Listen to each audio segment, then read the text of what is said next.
how's it going? It's your favorite train wreck here, Annie Nova. Welcome back to my channel. How's it going? Today's video, as you can tell by the title, I have in the past, I think I've made like 3 different videos talking about this just because I like to kind of almost like raise awareness for other women wanting to come to Korea. There's gonna be creeps everywhere you go. Korea is relatively safe, relatively speaking, but as a woman you're always going to have to be more vigilant. You can't completely let your guard down. Don't get me wrong, I could right now go to the convenience store at 2 a.m. and know that 99% of the time I will have no one approach me.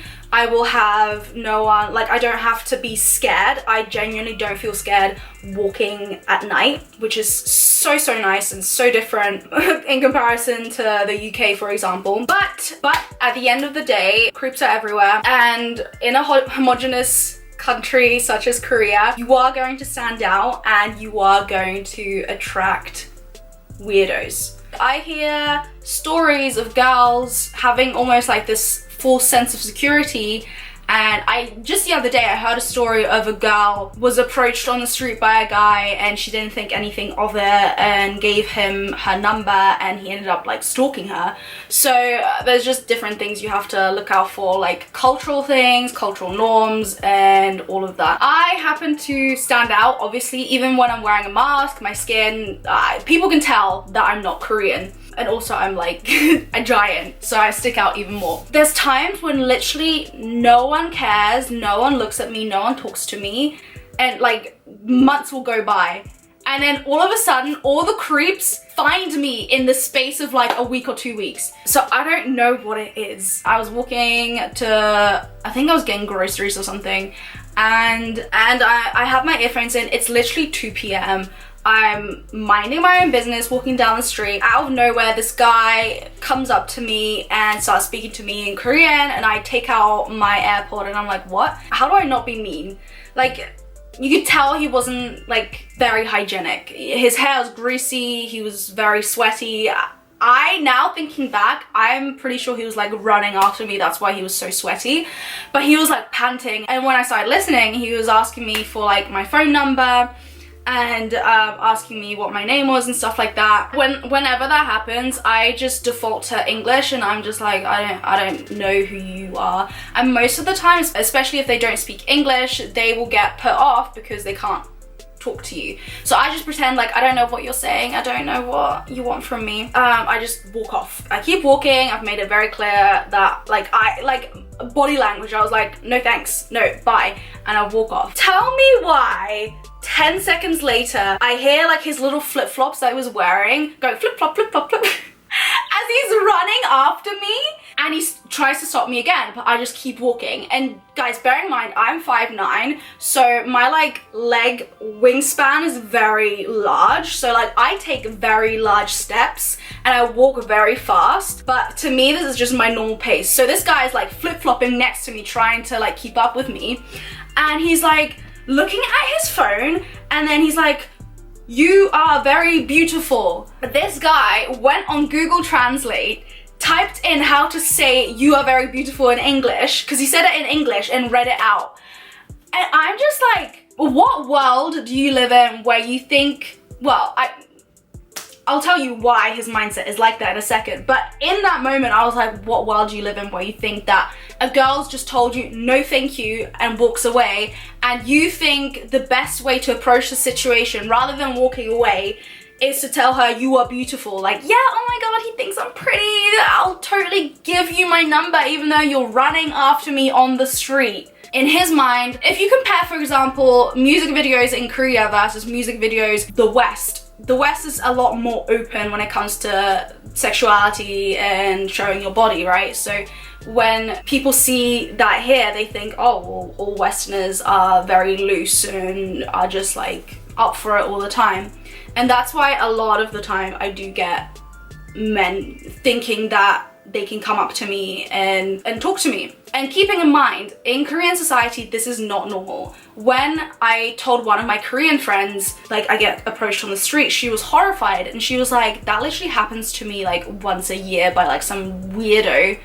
But for a foreigner, it's like, it's not unheard of for it to happen like at least once a week or something. It's annoying, but yeah. So after he like was just like, you're so beautiful, I was like, no, go away. And I start like walking even faster, and I think at this point, I think he had quite short legs, so at this point he couldn't keep up with me anymore, so he just stopped. And most of the time, guys like that are relatively harmless. Obviously it's not very nice to constantly have to be like, no, I don't want to talk to you, and then after you've said you don't want anything from them, they insist. Like I said, not all Koreans think like that. Most Koreans won't ever approach you on the street. If someone in Korea does do that, walk away, because most of the time, like 99.9% of the time, it's not for good reasons. The second time, this time is the only time where I was genuinely like scared. Like my heart was racing, and I was just like, I felt extremely unsafe. Because usually like that guy before, like you get more stern, you get a little bit more aggressive, like you have a sterner tone, and they'll scatter like cockroaches usually. But this guy, I was walking, I went to the convenience store outside. It's literally a 2-minute walk from my house. It's 6 p.m. so there's so many people outside because people just finished work. I get my ice cream, I'm walking back to my apartment, and you know the like sixth sense that you get when you feel like someone's like watching you or like walking behind you or something. I got a really weird vibe, but at the same time I'm like surrounded by people, like in the main street at like peak time when people are outside because they've just finished work. So I'm like, oh, like I'm imagining something. Like it was like almost a thing at the back of my mind. So I walk into my building, and the thing in Korea, a lot of the time, you have restaurants in apartment buildings. So it's not out of the ordinary to have people walk into my building that I know don't live in that building, because restaurants, right? But they're all at the bottom. And sometimes there's like different businesses, different offices in the lower floors. There's people coming in and out. I walk into my building, and as I walk in, one of the elevator doors opens up straight away, someone comes out, so I'm like, cool, don't have to wait for my elevator, right? So I step in, and then that's when a guy from behind steps in too. And I had noticed him come in with me, like slightly behind me, but like I explained, it's not out of the ordinary. It almost felt like it was happening in slow motion, but it was literally, this happened within like a couple of seconds. I press the button to my floor in the elevator. As he's walking in, he turns around and he doesn't press a button. Literally, it's almost like it happened in slow motion. As the doors, so he doesn't do anything, he just stands there. So I'm like, the doors start closing, and as the doors start closing, this man turns to me and he goes, excuse me, I saw you walking on the street, and I didn't let him finish. I yelled out, I was like, no! And I jammed my arm into the door of the elevator. And in Korea, when the elevator doors close, they don't like, it's almost like they don't have the sensors where they like get blocked by something and immediately open back up. It actually tries to like squish your arm. It tries to actually close it. So for those brief seconds, the doors are jammed and it's not opening, it's like trying to continue to close. I like put my foot through the gap. So I have my arm and my foot in the gap, and I squeeze my way out. Seconds, literally I'm like, nope, go like that, squeeze out and get out of the elevator. Like that was literally me in fight or flight mode, and I chose flight in this situation. And I was just like, what the hell is happening? What the hell just happened? I think the guy was like just as shocked. I like look up at the top because you can see where the elevator goes. He goes up to my floor and immediately it goes back down again. So 100% confirmed he does not live on the same floor. So there's like public toilets in my building downstairs because of the restaurants. So I go and hide into the bathroom. I hear him come out and walk out. And that's when it hit me. I was just like, this man saw me walking outside. I noticed him like a good minute before I actually entered my building. So this man followed me for a good minute, where he had every opportunity to come up to me and be like, hey, like, can I get your number? No, okay, bye. But no, he followed me and waited to be in an enclosed place for him to ask me. Like, how stupid, how predatory, how ridiculous do you have to be to think that is okay? On top of him being Korean, so again, he knows that it's not normal and not okay. If I had been Korean, he would have never done that. He wouldn't have spoken to me. He would have known that I'd find it weird. For some reason, me being foreign, he probably thought, oh, maybe she's like open-minded and maybe she'll like give me her number and not find it weird. Like they don't think. I'm sweating after that. I'm literally sweating even retelling that story. That afterwards boiled my blood. The annoying thing is, if my building had just been an apartment building, I would have reported it to my building manager, but I thought, you know what, like I said, there's people coming in and out of my building who don't live here all the time. Like, he's not going to be able to look out for him, is he? So, now whenever I go into the elevator, I kind of, as a rule now, unfortunately, don't go in elevators with guys. Hey guys, so unfortunately, quick PSA. I quite recently have been getting like some weird comments on these types of videos being like, oh my god, like your stories sound so fake. Please don't. Like, especially with this story, this last story that I just told, this genuinely did cause me trauma. So, like I said, I don't go into elevators with men alone anymore because it did traumatize me quite a bit. I hate being the person who's just like, oh, story time with receipts, but for the sake of this story, I'm gonna like insert some receipts here of me showing like the date and time of me like messaging one of my friends. The 10th of August is when it happened. You can see it on the left, and I'm just telling my friend Sammy, like, I just got followed, blah, blah, blah, into the elevator. And notice how she's like, yo, this happens way too often. I would never lie about these kind of things. I'm just trying to, you know, educate other people. Hopefully someone can learn from my experiences. PSA over. That story, some would say, is probably like kind of scarier, but to me it's just funny and ridiculous. Same thing, I was walking home from the convenience. I need to stop going to the convenience store. Again, broad daylight. Not that it matters, but I don't wear, like, I wear this. Like, this has a stain. I look gross. I don't wear something, like, even though it shouldn't matter what I wear, I don't wear things that would make someone think, ooh, like she's kind of loose. Like, anyway, walking from the convenience store, I get this sixth sense and I'm like, oh god. And I see a guy from the side of my eye and he's kind of trying to like walk with me, but again, I'm a fast walker. And I'm like trying to see if I can make it into my building fast enough before he approaches me. And then I'm like, but I don't want him to know where I live. What do I do?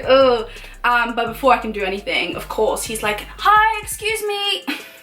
First, he speaks Korean. And I go into my default like, I'm sorry, I don't speak Korean, ha ha ha. And he's like, oh, okay, I can speak a little English. And I'm like, damn it.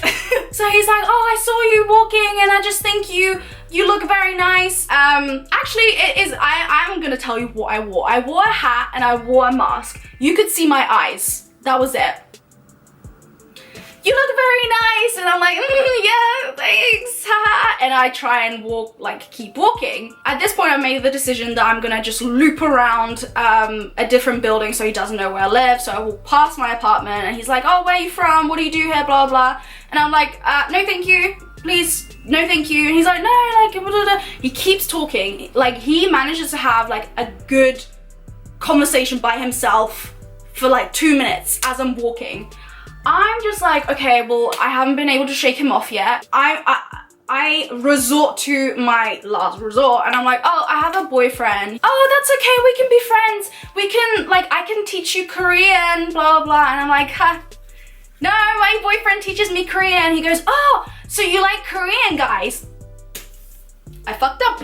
So we're still walking. I realize I'm about to like do the whole loop and loop back to where I came from. So that's when I just decide, you know what, let me just go into a convenience store again. This guy has the audacity to follow me into the convenience store. So I go into like the refrigerated area to the back. He kind of like goes into the next aisle. I loop around and at this point, I don't care. I'm pissed off. I'm annoyed. I again bought ice cream, so I'm like, my ice cream is melting. So I go up to the guy who was working. He was like 50s, 60s. I basically was just like, this man is following me, can you call the police? And I said it loud enough for the guy to hear because he's like in one of the aisles, right? My Korean is so-so. I wouldn't call it like fluent or anything. I can understand a lot more than I can speak it. And especially in like a stressful situation, I'm not gonna be able to like sit there and conjugate and make sure I use the right grammar and use the right word. So unfortunately, I said it in English. And the guy understood a little bit. I think he like looked slightly concerned, and out of nowhere, the guy comes out of the aisle and they start like an exchange, and the shop clerk is just like, what is going on? What are you doing? And this guy, all I can do is laugh now. Whenever I tell the story, I'm just so amazed at how confident this man was. This man says, oh, this is my girlfriend. We just had an argument. I looked at him and I was just like, they said this in Korean. So obviously the guy who I told like, oh, I don't speak Korean, was obviously thinking, oh, she's not gonna understand what I said. But obviously like it was a very simple sentence. So even I could understand it. So that's when my Korean kicks in and I'm like, in Korean, I'm like, that's not my boyfriend. I don't know him. Call the police. And that's finally when all the bravado leaves that guy's face because he banked on me not knowing what he was saying. And then he's like, no. I go off and I tell the clerk, call the police right now, call the police right now. I'm like causing a scene. I think there was like 1 or 2 other people in the convenience store. So then I'm just like, what's my name then if I'm your girlfriend? What's my name? What's my name? Finally, when the shop clerk starts yelling at him, because obviously he's like trying to distinguish which one of us is crazy, you know, me with the crazy eyes, he's just like, what's my name? Or like the guy's just like, she's my girlfriend. So finally he's just like, he tells the guy like, you need to get out of the store or I'm gonna call the police. Finally, he leaves. The guy was super nice. He let me stay in the store for like 5 to 10 minutes. Profusely thanked the guy and went home like looking over my shoulder every 2 seconds because I don't want to run into this guy again. But like I said, the second story was definitely the scariest because I didn't have anyone helping me. So what I would suggest, if you can, get someone to help you. These guys know what they're doing is weird. Everyone else around them knows that it's weird. Don't ever feel like it's your fault or that you need to be, oh my god, don't ever be nice to these people. Don't ever be like, oh, I don't know, you have, as soon as you like give them crazy eyes if you have to. Like I said, not all Koreans are like this. I still am fine with walking down the street. Please always be on the lookout. Don't trust people off the street. Don't talk to strangers. That's my big sis advice. But yeah, if you like this video and you want me to continue telling my like weird stalkerish incidents, let me know and I'll keep doing them. So yeah, hope you enjoyed and I'll see you in the next video.